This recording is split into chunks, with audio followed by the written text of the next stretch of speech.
Let's get it. Hi, America. How are you this evening? Oh, me? I'm doing quite well. Thank you for asking. I'm gonna let you know right now. That humble shit is out the window right now. Ladies and gentlemen, I want to welcome you to the most ignorant podcast I could possibly put together this evening because I've been waiting on this shit all day. I want to shout out the unofficial sponsor. We got a brand new bottle, folks. So I'm going to crack it open right now. And I'm going to finish mine, you know what I'm saying? Let's just go ahead and yeah, we're going to pour that nice and full tonight. We're going to, America, normally it's a half. We're going to pour that bad boy up. I don't think it'll be long before we out of here, but listen. I'm sorry, I don't normally talk in the intro. No, you're good. I'm not doing a cup tonight. After all I had to go through, we not doing a cup tonight. Listen, folks. You know who we are. I'm going to do the intro anyway. I'm going to introduce the show anyway, and then I'm just going to word vomit every egotistical asshole thing I could possibly let out about the University of Alabama, Northwestern University, Michigan State University, Ohio State University, the entire Pac-12, and just for shits and giggles, the WAC. Why not? Ladies, all right, well, I'm going to let you know right now. I'm cool with just about everything you said. I am warning you right now, and I am warning all of America. We will not be taking shots at my team the way that you shouldn't take shots. You can take shots the right way, but we're not going to take the wrong shots because I'm gonna try to stay composed. And you, America, you have seen me be humbled on this show. Okay, it's happened before. I am very good at just taking it. But if I start to see words get put in my mouth, I was already privy. Yes, I'm using a high school level word here. Is I got to look at Von Miller warming up before he's going to talk all this trash that I have to agree with. You know, a lot of things he's going to say about Alabama. But Northwestern is on the table, but certain parts are off the table. I'm telling you right now, there's a reason why I'm smiling. Normally, we probably wouldn't be doing this show, but we're doing this show for a reason because I'm smart enough to know exactly what I say on wax. So the floor is back to you. Have a ball, man, because I tell you what, that's why it says Alabama is undefeated under him today, because that was a whooping. That was a phenomenal performance. I'm going to start there. I'm not going to take anything away from his team. I'm sorry, sir. I've already cut into some of your time. Please. Ladies and gentlemen, I am that 98 wearing, 17 national championship having, revenge tour bus driving C. Turner. Matter of fact, just for the night, I'm going to let you call me what they call me in Bama. I'm CT tonight, all right? CT98. CT98, it was on the back of the truck and everything. So tonight, I'm just CT98, baby. That's all it is, the sex symbol, the sex scandal himself. And my right-hand man who represents the Harvard University of the Midwest, the academics before athletics, the participation medal award winning, James Madison Walton the third. There he goes. There it goes. Big game James, baby. What's up? Hey, how was your Saturday? Hey, man. You know, in all honesty, man, it's not as good as yours. I wish I could be taking stills of you every time you drink that. You should see your face. That should be the official. I know they are unofficial sponsor, but officially, the face you made with no shirt on, with that. Screwball should put that on every bottle and sell that. I'm telling you. But I'm so happy right now. What? Obviously, we'll get to me. I think you're going to easily get to me. I just know you're going to go about it the right way at first, and then you're going to go off the rails, and that's when I'm going to step in and prove once again to some of our fans that I am black, because it comes out when I drink too much Hennessy. Obviously, the Hennessy files they're on deck. Yeah, that's there. They're on wax. But you know what? All things considered, I think we're right where we thought we would be in Northwestern land. All 5 fans. There's not too many. There are not too many people that claim Northwestern football that I know. There's you, Oprah, Michael Wilbon, and that's about it. I mean, could you go back to that first name after me? I mean, you could actually put me behind that, but who'd you say first? I put you in front of Oprah. That's what I did. I mean, that's high praise. But at the end of the day, I will always say this. I've been saying it for years. Oprah. It shuts everything down because honestly, what there is no defense of that.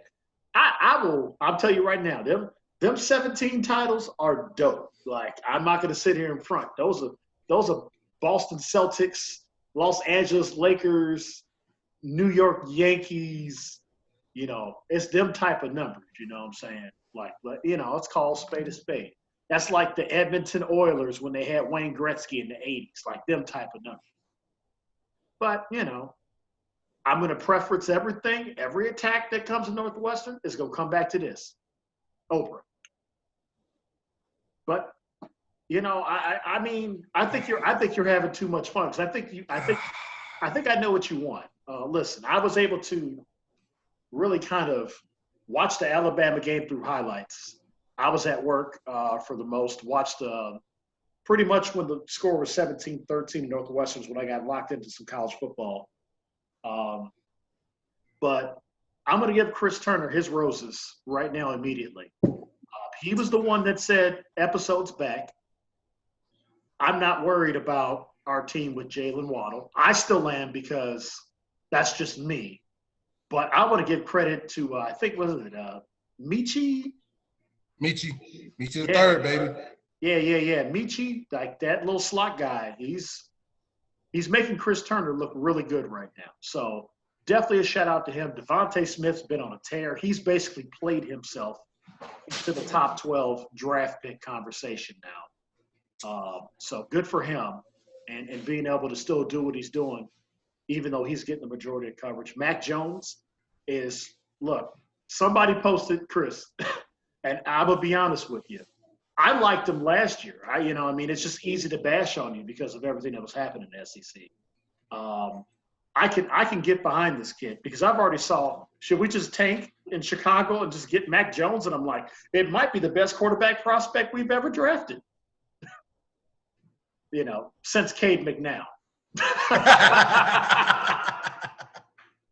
Hey, Cade McNown, he wasn't very good for us, but at least he was a legit quarterback prospect back in he was legit, you know what I'm saying? But Mac Jones is he's really, to me, based on everything that's happened, you have to say he's right now winning the Heisman race right now. I would have to say that. Because that was a phenomenal performance. He came back and got revenge from last year. The defense played lights out. Bo Nix is, man, Auburn's. I think this is it for Gus. They might want to go get Cam's dad there to start recruiting or something, coach him. I don't know. But man, I wanted to start with roses, man, because you definitely talked about guys. You talked about guys that were already there that you probably knew of that I didn't know of, and they've stepped up and they've played good football. And they're in their side of the division, which is the weaker side, and they're handling their business. And that's what you're supposed to do when you're number one team. You're supposed to win that game the way they did it. So let's start with roses. And I just feel like there's so much space. I'm waiting for this avalanche to come. So I figured I might as well just start positive before I start throwing some rain on your parade. Let me just go into it. Let me just go into it. Let me go into it. So, Lil Tua transferred to Maryland, and the dynasty was dead because Lil Tua left. I said, and by the way, who put the pause on Lil Tua? Week 1. Lil Tua did get them hands handed to him by the academic school in Evanston, Illinois. Yeah, that's right. We are student athletes. So Look Tua left. Okay, whatever, fine. He transferred over to another Alabama assistant. Lil Tua's doing well. All right. Jalen went down. I said, don't worry about it. We're still about 4 or 5 deep at receiver. Granted, none of them are Jalen. But if you combine them, they are a decent substitute. I said that. All right. 100%. You got Mac Jones, the quarterback. Oh, well, he's not Tua. He's not Hurts. No, he's not. But if you look at some of our most successful years when we dominated the college football landscape, our quarterback was not a 5-star recruit. But see, right there, you're doing the wrong thing because he's played better than any of them guys. So you're talking about the Greg McElroys, the A.J. McCarrons of the world. Mac Jones has played way better than any of them guys have ever played. But that's what I mean. When you have a quarterback who isn't for instance, with Tua and Jalen. Jalen is honestly one of the top 10 high school quarterbacks to come out of Texas. Yeah. Okay. Tua is, at the time he came out, was ranked like number 1 or number 2 as the top prospect coming out at that time, period. Yeah, I think he's the most coveted, maybe the most coveted quarterback out of Hawaii ever. And yeah. That was a big battle for them to get to him because of Jalen Hurts being there. So, yeah. So, with all that being said, only reason I compare him to McElroy and John Parker Wilson and all those guys is because before this year, the rap on Mac Jones was he's a game manager. I can name 5 quarterbacks right now in the NFL who have made Hall of Fame careers out of being game managers and turned it into something else. So with Mac, he's not a game manager because he doesn't mind stretching the field. He doesn't mind going for the home run shot. The reason why he's a game manager is because he won't make a stupid decision. And if that makes you a game manager because you won't make a stupid decision, be a game manager then. I'd like to know who you talking to about all that, because whoever's saying that about Mac Jones is stupid. Because it definitely wasn't me. I ain't calling no game manager. Did I call him a game manager? Is that on wax anywhere? No, that's not you. That's not you. I know I'm not dumb enough to say that, considering my football IQ is like, if I was a Madden rating, my football IQ is well within the 90 to the 99 range. I would know better than that. I watched too much Alabama football last year, especially when Tua went down. I was watching every week. Yeah. To know that kid could play. It just was it was nobody was beating Joe Burrow. And that was what I was trying to hammer home to you. It didn't matter what happened that year. So it was one of those nice blips of a year to where, basically America, I wish we'd have started the podcast last year because it was like, basically wouldn't have been a lot of college football talk because Northwestern was hot garbage. I don't think I mentioned college football to Chris the whole fall. They were like 2-10. I remember going, I watched first game, I said, I'll see y'all next year. I know we'll be better, but I was like, we're not getting it. I saw the first couple of games. I said, it wasn't good. We got some growing to do. But to get back to Alabama and Mac Jones, I mean, I think it's such a vested thing. I think it's really fun for you to have a guy that's coming out of Duval, man. Like that kind of makes it a little bit easier to watch him win because I know the character of that town, man, just through you and the type of player that comes out of there. And I thought he played his ass off and all in the Iron Bowl last year. He just got outplayed. He threw 4 or 5 touchdowns. That's the whole thing. Yeah. Last year, he threw about 5 touchdowns in the Iron Bowl. Granted, with that defense that Auburn had last year, Bo Nix played his ass off. Like that entire secondary for Auburn, that barnyard ass school down south, they played their ass off. That shit ain't happened this year, though. So let me get into the ignorance. The revenge tour is in full fucking fledged right now. Guess what? We just got LSU put back on the schedule. Do we need to? No, because the game really doesn't matter because even if we lose to LSU, we still got a game up on everybody else. Did we want LSU back on the schedule? You are fucking right. Here's why. I don't give a damn if you had 8 first-round draft picks go to the league last year and the team is depleted because of COVID. Nah, that shit don't matter. The shit they pulled on us last year, granted, they won. They were, honestly, they'll go down as one of the top college football teams of all time. Ever. Like, that's just. But the pettiness. And it did in Tuscaloosa, too. I got to have my. And your boy got you. And that soundbite was fantastic. I got to have my – you got to run it back. Like, that's the whole thing. Like when you shooting dice with people at the park or whatever and dude done hit you – buddy done hit you for about $200-$300. Hey, cuz, nah, you're not leaving here with all my money, man. Run them bitches back. That's what it is. I need my rematch, bro. Like, I don't give a damn that you had 45 guys with COVID. All right. We'll go 7-on-7 in the park. Whatever it is, I want my rematch, bro. Like, you going to have to run them hands or something. Like, Ed Ogeron got to see me, bro. Like, it ain't no wait till 2021 when there may be a vaccine. Nah, bro, we can go 5-on-5 at the local elementary in Baton Rouge right now. You going to play us. You going to see us. You going to take this L. Like, I don't give a dick. Like, most of that team from Alabama's team came back. Granted, you know who we lost. It is what it is.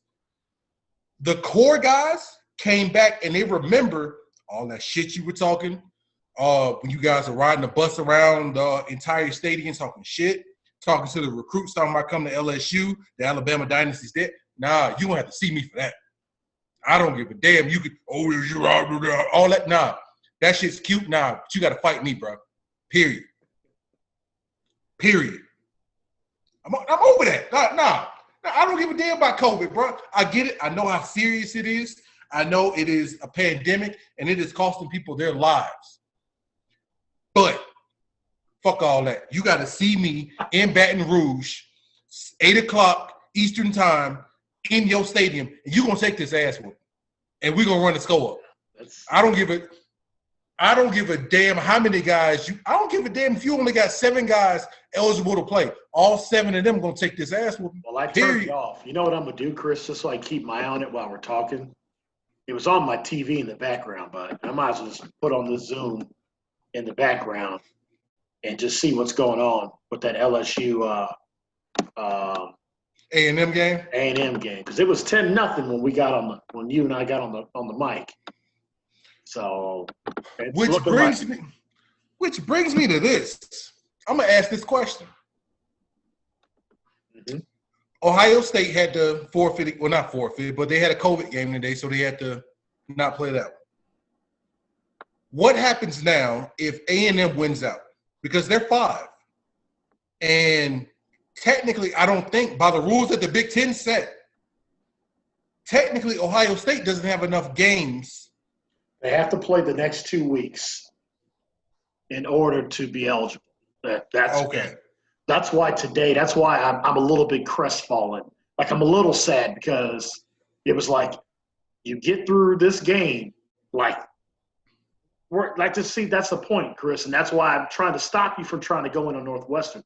Because if I haven't had the conversation, I don't care what ESPN says. I don't care what everybody been talking about today. I want you to tell America, and our text message chain, you and Mike Bazemore, after we won that game, we were 5-0, and I was very happy. What did I say? What did I text in that? I said, ain't nobody. You said that the Michigan State game was a trap game. Is exactly what you said. I said, listen, man, as many times as we've beaten those dudes in the last 10, like we have beaten them guys on homecoming in their building with less to play for. You understand what I'm saying? Like, with less to play for. With not as good of a defense. You know what I'm saying? I knew that shit. Look, all we had to do was survive that. If that game was in Chicago, it would have been nothing. But I knew that game being in East Lansing. What did Michigan State have to play for? And Nothing. Not a damn thing. I couldn't believe McGowan's our best player, and I could not believe he fumbled that ball back. So I don't want to overtake it. We'll get there. We'll get there. We'll get there. But I think the thing with Ohio State is very simply, this is what I said from the jump. If you weren't going to play, the best thing for you to do was to just sit the whole thing out, because now look what it does to the Big Ten. You're going to have Indiana playing Northwestern, which is for me a dream scenario. Because for me, I get what I want. Something I never thought I would see. A legit opportunity to win the Big Ten, and then guess what? Ain't no asterisks. That's what I was about. That's what I was about to say. So here's the bullshit that you like to spin. So, mind you, I said in the beginning of the season, like, oh, this is gonna be one of our better teams. We got a chance to win the whole thing. The first thing you said was with an asterisk. But then, God forbid, if I said, well, what if Northwestern gets in and wins the whole thing? Oh, then the whole season counts. Oh yeah, easily, 100%. We win the Big Ten. If Northwestern wins a Big Ten championship while I'm alive, this is like oh my God. Like, it's not like, I can't even say it's like Chicago Cubs, because the Chicago Cubs are beloved around the world. Yeah, this is a personal Chicago Cubs thing for me. If I were to see Northwestern win a Big Ten championship while I was alive, there's no need for me to watch college football anymore. Nobody, that is the epitome of Kanye West. When he dropped, you can't tell me nothing. What are you gonna tell me? Like, what can you say?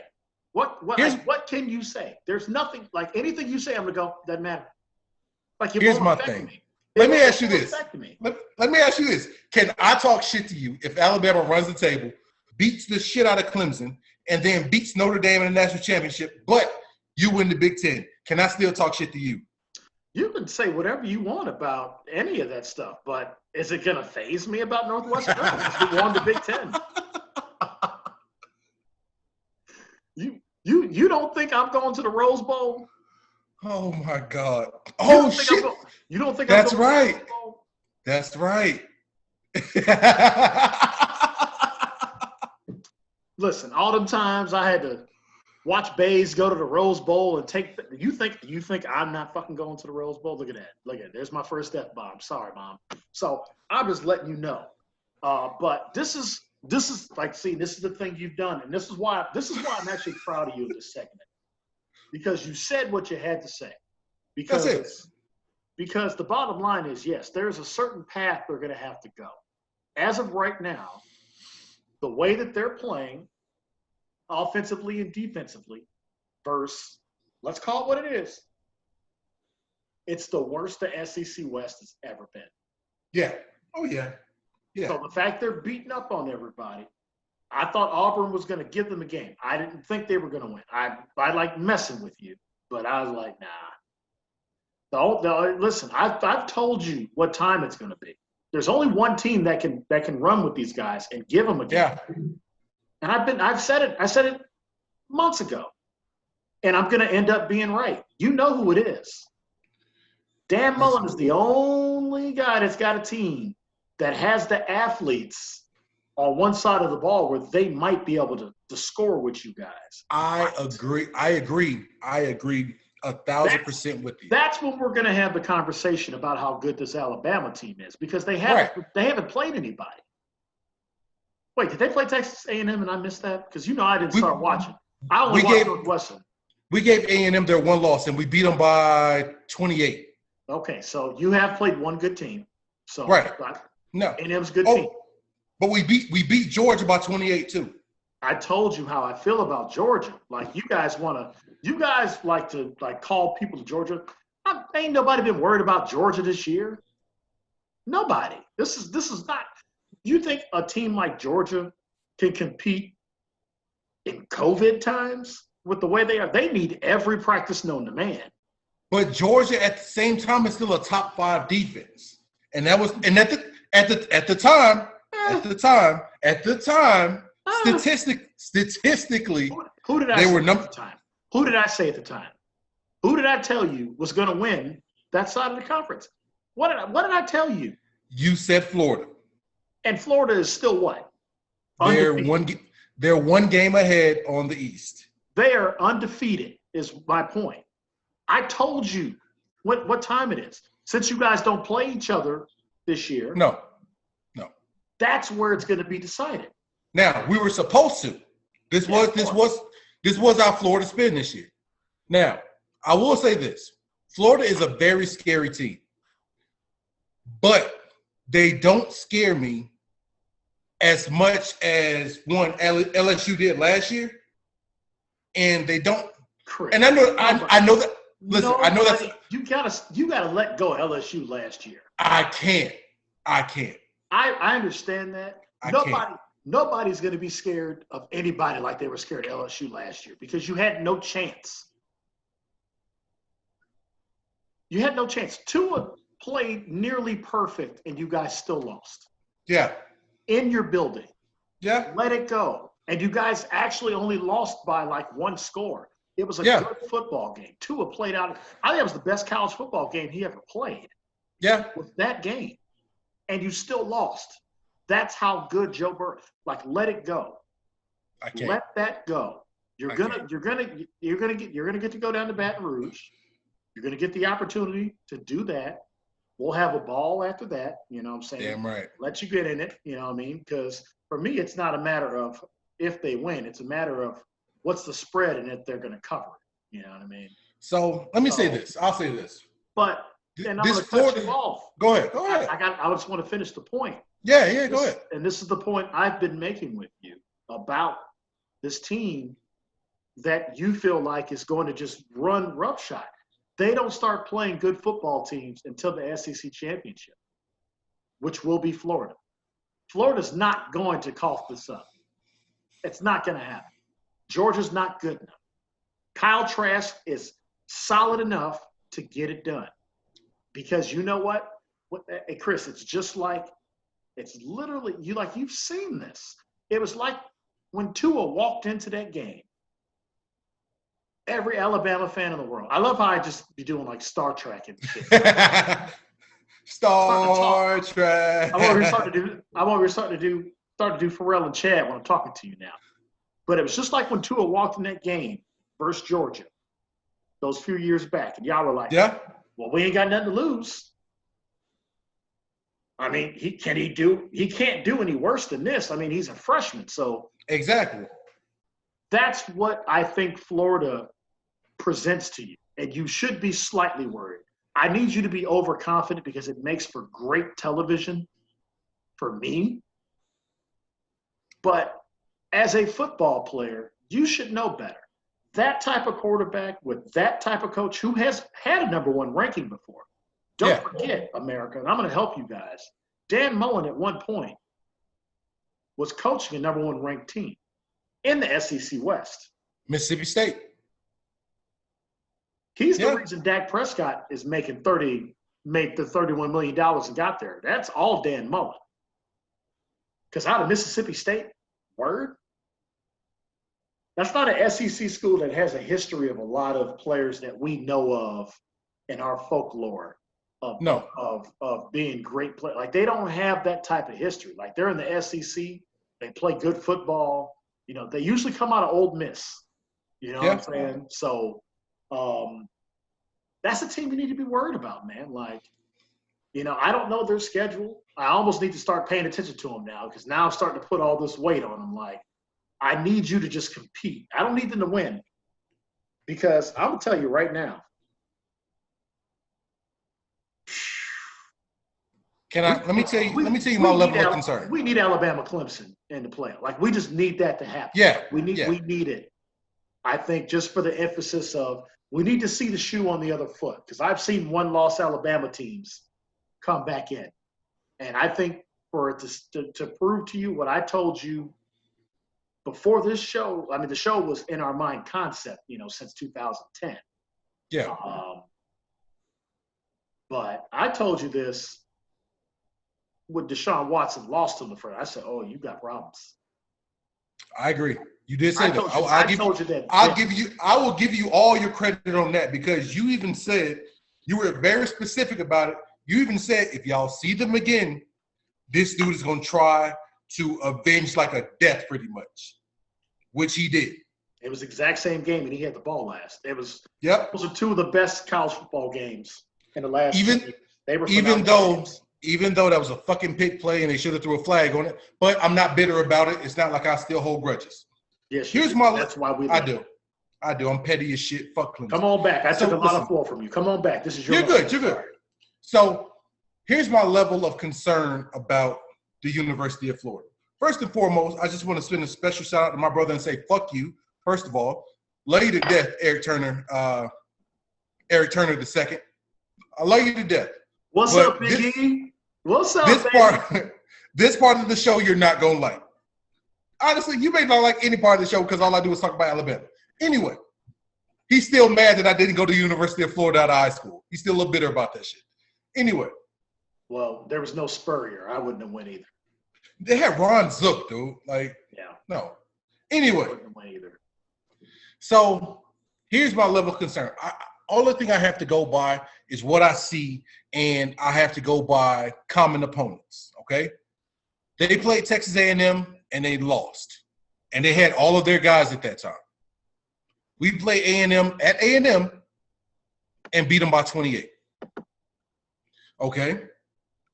We played Georgia. They beat them by 28. We beat them by 28. Okay? Kentucky.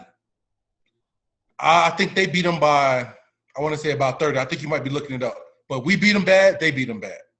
Oh, yeah. My bad. I'm sorry about that. I thought Florida was still undefeated. My apologies. No, yeah. They took the loss to A&M. That's how you know I'm not paying attention at all this year. Sorry. Keep going, Chris.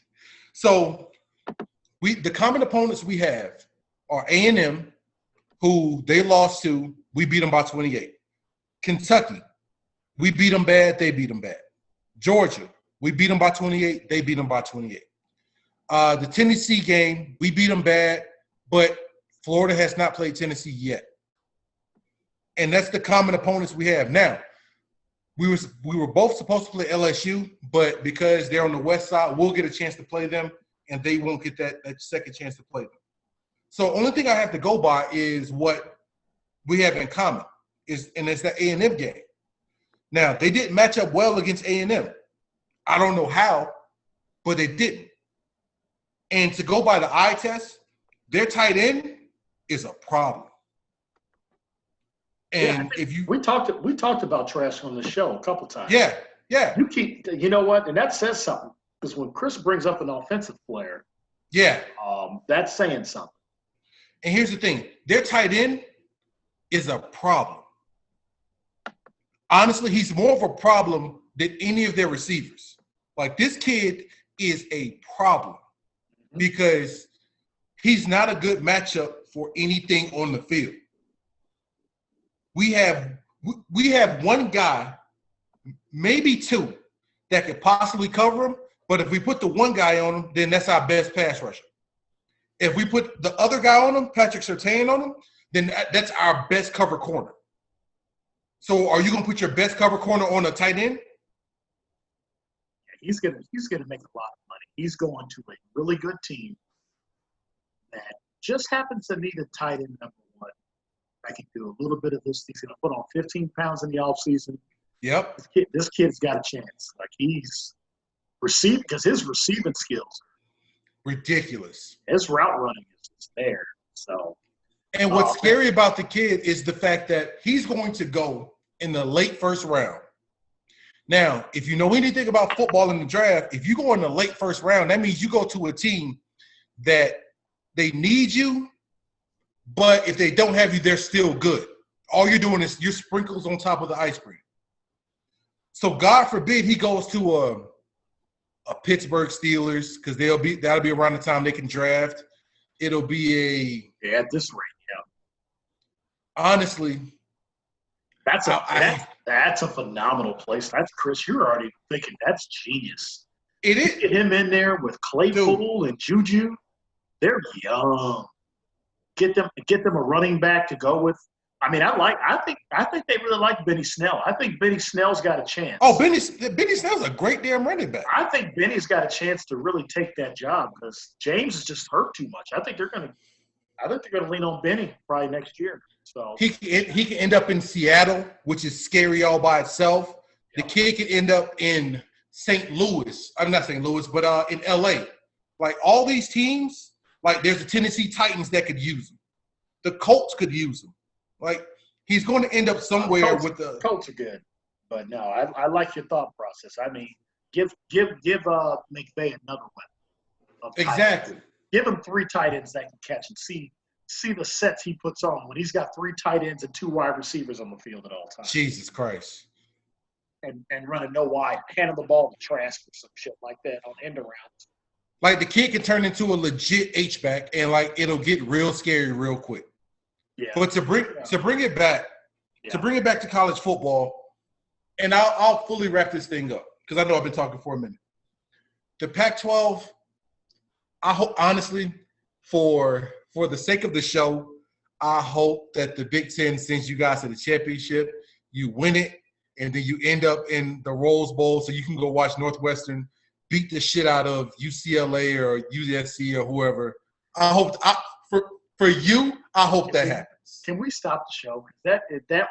You'll never say anything nicer than what you just I won't, and I know, but outside of being drunk and saying some ignorant shit at your wedding, that is the nicest thing I will ever say to you. So that's the nicest thing you will ever say about, and I'm grateful that.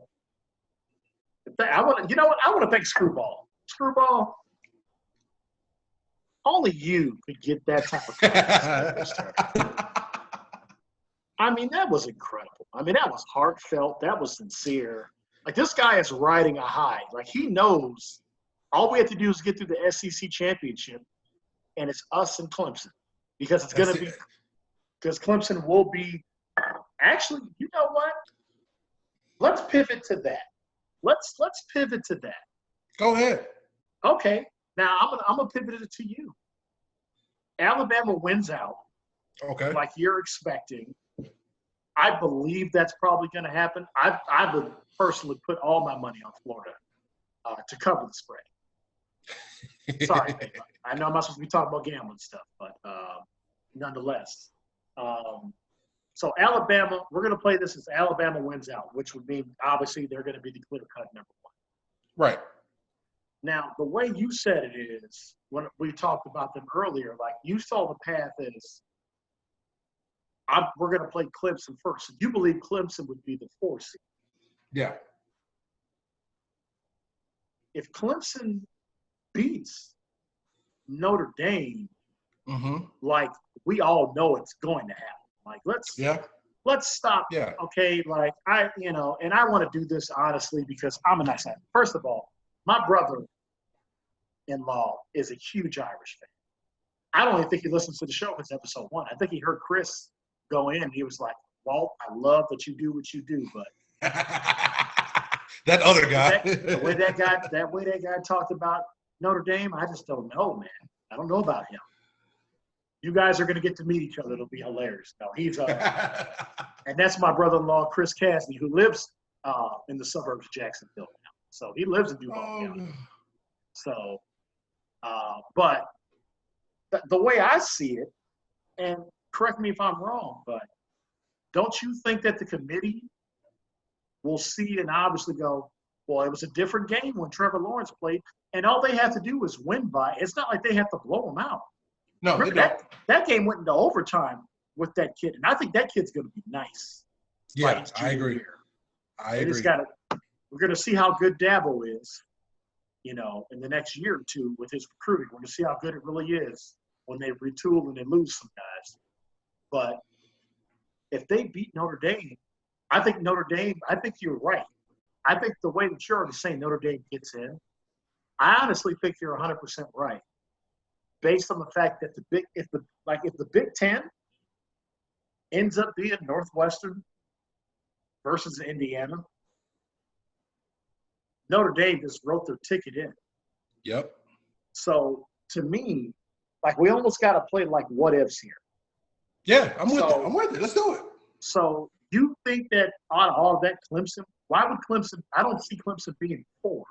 I would see Clemson being 2 or 3. In that situation. Okay. That's why I wanted to come back to it. If and when Alabama wins out, that's how I see it. That's how most of the we're the doing South the see it. scenario that Alabama is undefeated and they've won the SEC championship. Right. So they're clear cut 1. We're just doing 2 through 4. All right. So they went out. They're number 1. All right. Here comes the more hypotheticals with everything, and this is where the bunch of the ifs come in. Yeah, you're right. All this is ifs. It's a good point. Yeah. So if Ohio State has to COVID another game or whatever else, and the Big Ten comes down to you guys in Indiana, then that winner goes to the Rose Bowl, and it's not even considered for the top 4. Then it comes down to Notre Dame wins. If they beat Clemson, Notre Dame is now number 2. Then comes a bunch of other ifs. And if Notre Dame wins, if Notre Dame wins, it makes things a lot easier. Because if Notre Dame wins, then you'll have Notre Dame number 2. You'll have either Florida or Texas A&M as, matter of fact, you're right. You'll have Clemson number 3 because they'll get the Alabama treatment. Then you'll have either Florida or Texas A&M at number 4. Now, let me play the adverse of that. If Clemson wins, here comes the shit show. Because if Clemson wins, Clemson then goes to number 2. Now I don't know what the hell happens because you got a one-loss SEC West school. You got a 2-loss SEC East champion, essentially. And then you got a 1-loss Notre Dame. I don't know because as much as the country loves SEC football, most of the country loves SEC football, what would happen is the whole SEC bias would come up again, and nobody wants to see if they put Alabama, Clemson. The whole country loves SEC football? I said most of the southern half. I'm sorry. Most of the southern half of the country loves SEC football. Oh. You mean most of the southern eastern corner? What you mean? What southern? You think they love old Miss in Albuquerque, New Mexico, dude? Like what? Hey, let me correct it. Okay. So, listen, you said something interesting. And I'm going to throw this at you. And I'm going to predict it right now. Go ahead. It will drive you nuts because I feel like this is what would happen. And I'm saying this with a straight face. One, because I don't believe it's even going to happen. But if it does happen, this is how it'll play out. If Notre Dame beats Clemson again, they will be the number 1 overall seed.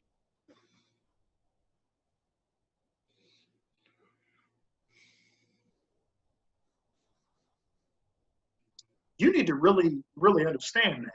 It's not going to matter because 1 or 2, either way, it's basically Right. halfway to the title game. Right. But the fact that you might have to possibly go into that game and be the number 2, that's I'm telling you right now, if they beat Clemson twice, they will be number 1 overall in the playoff. So you need to change your thinking a little bit because you know I'm right. Because If they beat Clemson twice, which they're not going to do, so we're not going to worry about it. No. But if they do it twice, I want to see. That's what I see. This is what we call covering your tracks. If they I'm the one do it saying twice, that it won't happen. But if they beat Clemson twice, if they beat Trevor Lawrence, that means they beat one of the best players in the history of college football. I'm not even going to take it like that. If they beat Clemson twice, that means they beat the number 1 school And then that means they beat the number 3 school in the country. In the same year, which means their In strength of this- schedule, even the mathematics adds to it is. And then they beat North Carolina, who's been ranked all year. They've been in the top 15, top 20. So they get the benefit of the doubt because the schedule is so skewed because of the fact that, once again, the season is an asterisk, dude. Like, that's what I keep trying to say. No, you keep trying to say it's an asterisk if other shit happens. It's not an asterisk if fucking Northwestern pulls his Big Ten championship out their ass. Northwestern, I was hoping they would clinch that spot. Today they didn't. They win next week. They're in the Big Ten championship. We're in the Big Ten championship no matter what next week. Chris, that's the math. The math, Northwestern wins the Big Ten West. We're in the Big Ten championship. All I want is a seat at the Big Ten championship table. I don't have any aspirations for this team to win a title. You're a terrible individual. Do you know You what are type of- terrible. Do you know what type of recruiting Oprah would have to do? Do you know how much money Oprah would have to give? And You are not get terrible. caught? You know I'm right. It's not like we don't have the money or the That's a boosters. fact. That's a fact.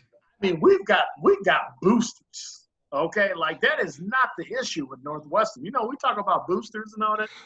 I mean, who's got a better alumni than Northwestern when it comes to Hold money? on. I want to point out something. You bring up a good point.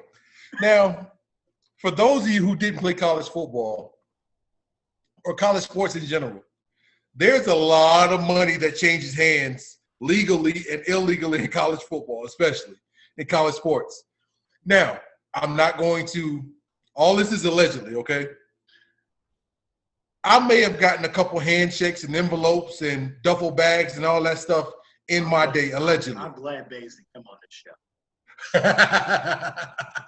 Allegedly. Hey, But- are you basically saying some things because of the fact you guys already got not penalized but penalized? Hey,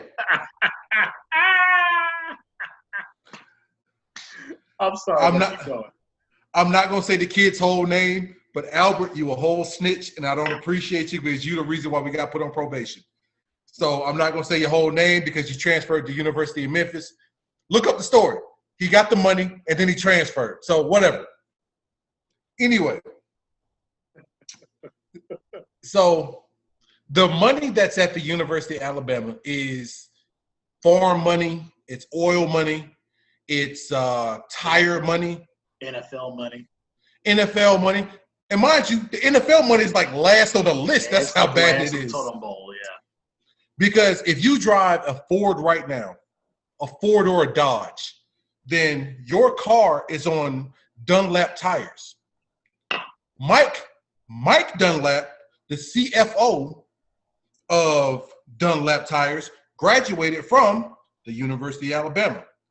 Thomas Dunlap graduated from Ole Miss University. So we got some money tied up in the university. I say that to say this. None of that means shit in comparison to the money that's at Northwestern University at all. Hey, Because it's Oprah. Oprah. It's Oprah. Like Oprah, honestly, 10% of what Oprah's worth could make Northwestern like the powerhouse in the country for 10 years running. If she could find a way to, you know what? Oprah needs to watch Ozark, and we need to find a way to wash this money. If It's like- Oprah just If Northwestern, hey, listen, but if Northwestern started for real getting 5 stars, everybody'd be like, guilty. There's no way. if Oprah just got bored one year, she said, you know what? I want Northwestern to win a national championship. She can go out and buy the top 25 of the next recruiting class easily and not even like break money out of her checkbook. Like that's the sad part about it. Yeah, like it don't like I would hope to one day be like I would love for this show to make us like 100,000aires. If that was our peak, I'd be very happy making 6 figures, talking Oh, yeah. trash with my best friend the rest of my life. Yeah. Yeah. Okay, Now put this in podcast for a second. Joe Rogan's getting what, like 500 million? Something like that? Shout out It's Joe ridiculous, Rogan. yeah. Because Joe Rogan's show, I love their show. Because I mean, Joe Rogan just talk whatever. Like they talked about elk meat for 30 minutes. I love it. him and Ashley Larry talking about elk meat before Dave crashed it. Shout out Dave Chappelle. And Dave, I want to let you know on Wax, since you asked us to stop watching, I have not watched Chappelle's show, and I will not watch Chappelle's show unless I buy the DVD again. So, which I have the DVD. So if I'm gonna watch anything, it'll be the DVDs. So salute to you, Dave, because you mean a lot to me. I'll watch the stuff that you've been paid for. So all your Netflix specials, good with that. HBO specials, I'll get on YouTube. But if Oprah was just like, you know what, here's 50 million, do whatever, they would still have like 42 million left over. Like it doesn't take a whole lot to buy a championship. No. Like y'all, it doesn't, like, I mean, like players only need to just, hey, listen, I just need a little bit of this. And I mean, like, I don't know about these young cats out here now, man, but listen, okay, here's a D2 equivalent to this, and I'm still paying for this to this day. Because mine's 100% legal. Like, there was nothing wrong. My mom was like, you know what, baby, you obviously got school paid for. I was getting the refund check back, you know what I'm saying, when I was in school for D2 because we only had 39 full-ride scholarships. So I think I was like the only full-ride guy on my team. And I think they knew better because I think they knew and I might as well put this on Wax. I'm going to see all these Put some respect on it. Put some respect on it. And, I think I've told a couple in passing, but this is the truth. And I'm going to tell this story on Wax because it just plays into the fact this is a college football conversation. I basically messed up my own chances to play in the NFL because it fell into my lap. This is a very simple story. So after my redshirt freshman year, we were 6-5. We were a good team. I was playing behind NFL prospect. My boy Alfonso Pugh, we called him Punch. You'll meet him at the wedding too.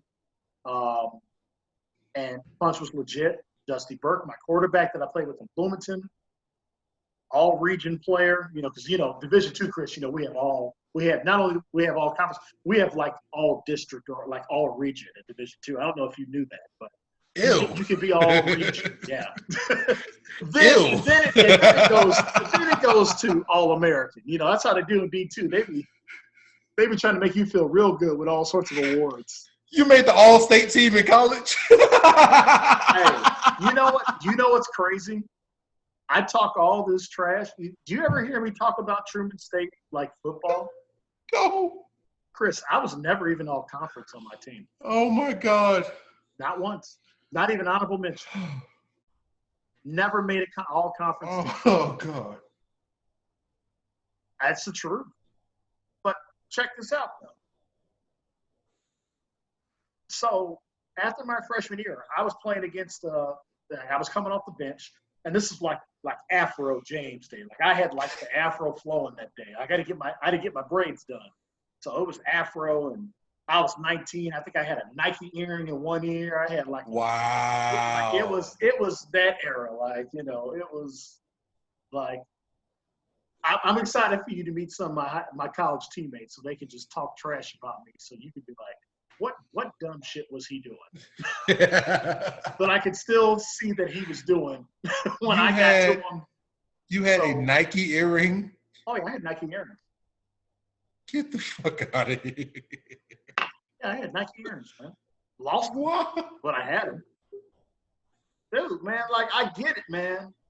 I get it. I wear Space Jam long sleeve T-shirts now that are tie-dye. I get it, but Chris, there was a time, man, I was from the crib, dude. Like, I'm from the go. Like, I was wearing Nike earrings and had fresh Air Force Ones on like it was my job. Putting creases in my jeans, you know what I'm saying? Headband on one ear. Come on now, man. Dude, I was all right. And then college ruined me. I was like, oh, sweatpants? All So the get a time. what's up? I was like, so I don't have to try and I can get a what's up? I was like, okay, that's a wrap. Once that happened at 19, I said, well, that's the end of that. No, so get back to the story. I might have been drunk yet, America, but basically, Central Missouri State was like one of the better Division II programs when I was in college, and they were notorious for getting like D1 guys that didn't have grades. So they would get guys that were 3-4-star guys that were supposed to play D1, but they would play there. So my redshirt freshman year, I had a decent game off the bench, caught a couple fades on an all-league corner at like 180 pounds and just wiggle and vertical. And one of my teammates had transferred. He comes over to me. He goes, hey, listen, I'm telling you right now, because they sent me over here to tell you. You need to transfer over here because they like you. And on top of this, I was already an All-American in track, and they had one of the best D2 track programs in the country. So they were like, dude, but we haven't figured out. So because you're not on track scholarship, like you'll run track. In D2, you have to sit out a year when you transfer. So I was going to lose my sophomore year. But I would have ran track, I would have probably practiced, and then I would have played my junior and senior years and been there. Chris, this is why I blew it. Do you know who transferred in during that year and played 2 years? Delaney Walker. So on one side would have been Delaney Walker. On the other side would have been yours truly. So you're telling me with how good, because he was, listen, statistically, I was better. I was, statistically. Football player-wise, that dude was a monster. I was like, especially when once I was like, you know, because basically it was him or me, and we were two different body types, obviously. He played the slot in college, Chris. That's a problem. That's a problem.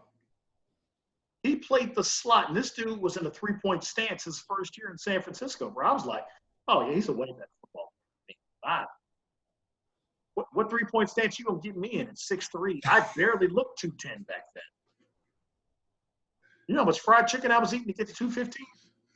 Oh, God. So basically, I would have played with Delaney Walker for 2 years, and because of how good he was, that means you would have got attention.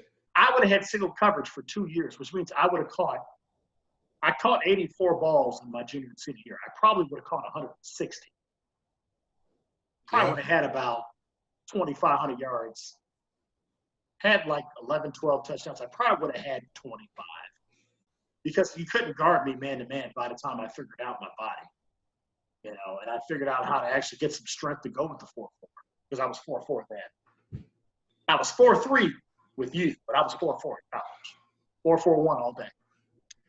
So that's how I blew the league. All I had to do was transfer. But I love my friends. I was loyal, man. See, if I'd have had some Chris Turner in me, I'd have been out of there. Because I think Central was giving them, you know, it was. Listen, I will say this, and not to implicate any school, not to implicate any of my friends, Mike Bazemore. My best friend in high school, his name was Ronnie Big Lucky Lumford. I think I talked about him before on this show. Big Lucky was the #1 offensive tackle in the country. Right, not the state of Florida, but in the country. And as an offensive tackle, he was ranked #4 overall in the country. This man looked at me and told me his freshman year at Florida State, my senior year of school. He came back because they had a bye week. He came back home. That man looked at me and said, listen, if they ain't offering cash, they can kiss your ass. And I followed those words to a T. Now, I'm not saying that I ever took $1 from any school in the country, but what I am saying is that man said if they not offering cash, they should kiss your ass. You over here trying to strip people of titles. Like you like Alabama's number 17. I'm starting to really see some pettiness in you Oh, it's there. Joe Burrow. Oh, it's Joe Burrow has really brought out the pettiness in you. I by bet you far. did you cheer a little bit inside when he got a knee injury? Kelly almost cried. You got damn right. I laughed. I laughed from a deep, dark place, too. Oh, man. Let me tell you something. America, you got to have some serious asshole in you. For that kid, he had already been sacked like 50 times, man. I laughed from a dark place in my soul. I hope they trade Joe Burrow to Miami someday. No. Would you? Oh, there it is. We had the other. If Joe Burrow became the quarterback of the Miami Dolphins, would you not be a Dolphins fan? Ladies and gentlemen, I'll put this on wax right now. If Joe Burrow got traded to the Miami Dolphins, I'll even go a step further, and he leads them to an undefeated season and take them to the Super Bowl and they win, I will be the biggest Jacksonville Jaguar fan you've ever seen in your goddamn life. Period. No. I can't do it. It's that bad? I can't do it. America, I want you to understand this, what he's saying. If Aaron Rodgers came to the Bears, I would buy an Aaron Rodgers jersey so fast.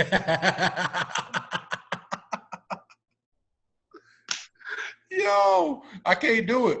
If LeBron James came to the Bulls at 41 years old, I would have every LeBron James jersey. I actually had Cleveland. Okay, LeBron don't count. I had a LeBron jersey. So I did too. I've had a couple. I love LeBron. Like I hate that people think I hate LeBron. I hated him for 4 years. I didn't hate him.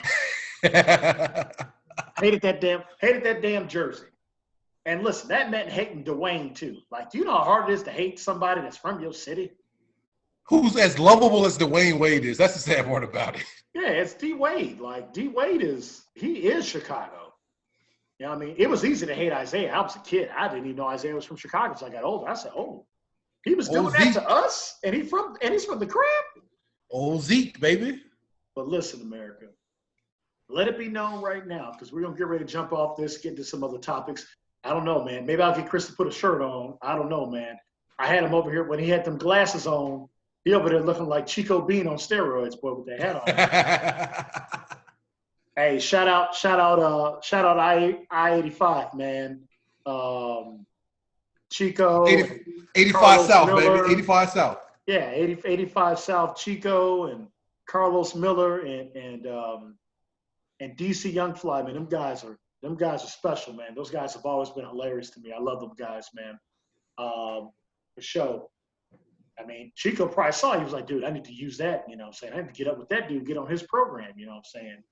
But listen, all I know is Chris Turner deserves some roses right now, because that was a shellacking of a game. And that's why he got the Alabama's undefeated, because they are the number one seed. And as long as things go the way that they should be, Alabama's going to basically be able to do what they have to do, and they're going to be in that national championship game. Because I don't think there's one team that can beat them. And honestly, it'll just come down to, if Mac Jones just plays the way he's played all year, they can't beat him.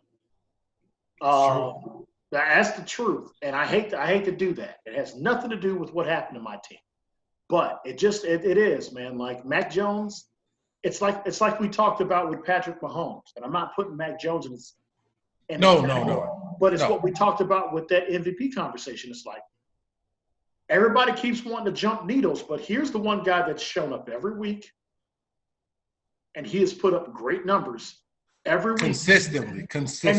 And nobody's talking about him being the Heisman Trophy winner. They're talking about it today because of what Trevor Lawrence did today. But Mac Jones killed him on the stat sheet today, murdered him. But, you know, they were playing Pitt, you know. So he played a ranked team. And I think we should close with this on this one. This was a long one, but it had to be. We're going to jump into some other shit, because there's some shit I want to talk about. We got some time tonight, Americans. We're gonna knock some episodes out. But I want you to talk about just what the Iron Bowl really means to college football, man. And let's sign off on that and let you have the final word about Alabama being undefeated and how that game basically is. I think outside of the hype, there's only one other game I can think of, rivalry, which was the Miami-Florida State rivalry of the 80s and the 90s. Yeah. This has turned into that in the last 10, 20 years. So I'll give you the insight on it. So, like, I'm from Florida, born and raised in Jacksonville, Florida. The Florida State game is different, whereas because the Florida State game, it's more so about recruiting than anything else. With the Florida State Miami game, it's honestly the real hatred between essentially North Florida and South Florida. The difference between those rivalry games in the Iron Bowl, the Alabama-Auburn game, the Alabama-Auburn game legitimately splits your family in half. Because whereas it's like that, I say the school in the South and all the other shit about Auburn or whatever, but it's only an hour and a half drive. And honestly, it's every year the same recruits are being fought over. The same high schools are being visited. Like, a lot of relationships in the state of Alabama are the husbands from one school, the wives from the other school, or the brother-in-laws from this school, the sister-in-laws from that. Like, it legitimately splits the family in half. Like, in Florida, you can have people that are like from North Florida. Okay, you're either a Florida State fan, and then if you're in South Florida, then you love Miami. At the Alabama-Auburn game, it doesn't matter because you could be in Montgomery, you can be in Prattville, you can be in Tuscaloosa and be an Auburn fan, and vice versa down in Dothan, in Auburn, and be a Bama fan. Like, it legit is a house divided. Like, those shirts came out a couple years ago. It's honestly true because there's nothing else to do in Alabama. Like, you either love Alabama or you love Auburn. Even if you went to Alabama State, Alabama A&M, that shitty-ass school, UAB, fuck you, Tay. We're gonna get him on the show at some point because watching you two go at it could be some of the best television we've ever had. It really could be. I like how even if you television. Keep going. I'm sorry. Even if you went to UAB, like all these other small schools, the HBCUs there, like you had to pick one. Even if that's not the school you're at, like you had to pick either you're Auburn or you're Alabama. And whatever you pick, that's what you die with. So, like, it's legitimately a house divided, and it's honestly because, all due respect to Auburn, like, the schools have been so good over the last 15, 20 years that it's become a national primetime game that hasn't faded. So even when my years when Alabama wasn't great, it was still a primetime game, unlike a Michigan State game. But like the games have always been competitive, and it doesn't bang bang. It doesn't matter what the record was, pew, pew, pew.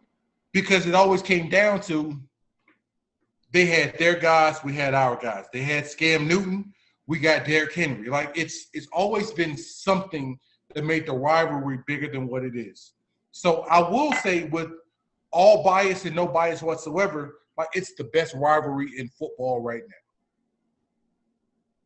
And with that, America, we're going to sign off to this because my sister just sent me a Michigan State text. I just saw it on my phone, and I'm fired up. But no, I just want to let it be known, Michigan State, good win. You earned it fair and square. I watched it. We basically fumbled the game to you. You deserve to win. Enjoy this one. I just feel bad for Chris Turner because he technically has to feel good for Michigan State because Mel's one of his guys. It's always a catch-22 with you, brother. Now, here on Saban assistant. Good luck with this Saban coaching tree because it's everywhere. It's every damn one. But, America, we're coming back to talk about most stuff because me and Chris Turner ain't got nothing to do. And I ain't got to get up this early for the rest of the time here for the next couple of days. So, in closing, there's only one question that really needs to get answered. And Chris Turner, tell them what it is. All people want to know is what's good, America? What's good, America?